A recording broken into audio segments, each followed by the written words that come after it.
السلام عليكم ورحمة الله وبركاته. أسأل الله عز وجل أن تكونوا بأفضل حال، ربي يرزقنا وإياكم سعادة الدارين. طبعا بداية يومنا مع فنجان القهوة.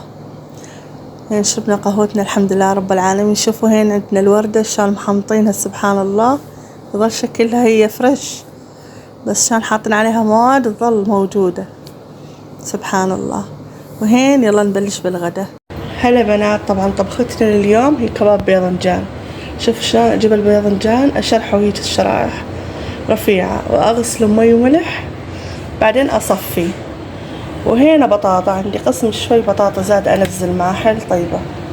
وهين تجي لي الحشوة، عندي هين تقريبا نص كيلو صدور دجاج، بصلتين، طماطم، نص قرن فلفل، وشوي ثوم، بقدونس.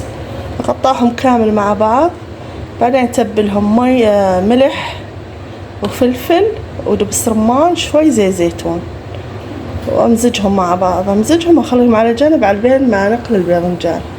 والساعتين راح نقلي الباذنجان بعدين نطبقها مع بعض إن شاء الله. شوفوا هنا عندنا فقط القلي. نقلي الباذنجان. شوفوا قليت أول قلية هيك تلميح على تلميح، بعدين انزله على محارق عشان يسحب كل زيت القلي. بس نخلص الكمية كلها وبعدين نبلش بالحشو. هين بنات شوفوا جهزت معنا الحشوة، شوفوا شلون شكلها. هين قطعنا شوي طماطم، وهاي الباذنجان والبطاطا قليناهم. يلا تعالوا شوفوا شلون الفها.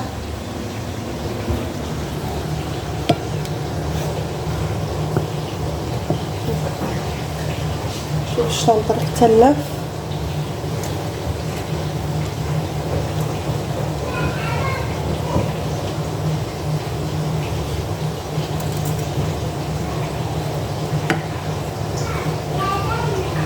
لفيناها رولات،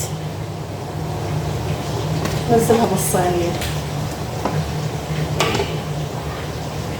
كلهم نفس الشي نلفهم.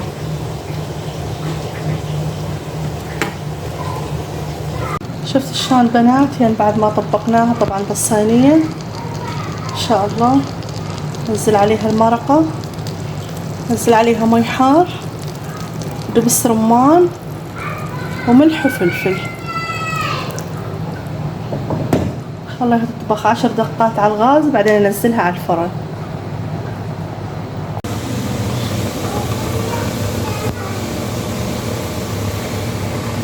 شوفوا هين بنات الحمد لله رب العالمين جهز معنا الغداء، وحطينا غدانا وتغدينا. الله يديمها نعمة يا رب ويحفظها من الزوال. طبعا يلا راح اخذكم معاي المشوار. طالعين هين عندنا اسمه جبل حفيد بالعين، اسمه جبل حفيد بنفس الوقت حديقة المبزرة. يلا مسافة الطريق وتشوفون الأجواء إن شاء الله معانا. هين طبعا طلعنا إحنا والولد مع أبو محمد، يعني يبعد عنا المسافة تقريبا نص ساعة. طلعنا هناك بس الجو جد يعني بالأيام هاي الواحد يأجلها شوي، يخليها لي قدام الشهر التاسع أفضل، لأنه انحمسنا حميس. بس الواحد شي يريد يسوي، يعني يطلع من ضيقة الخلق، غير جو.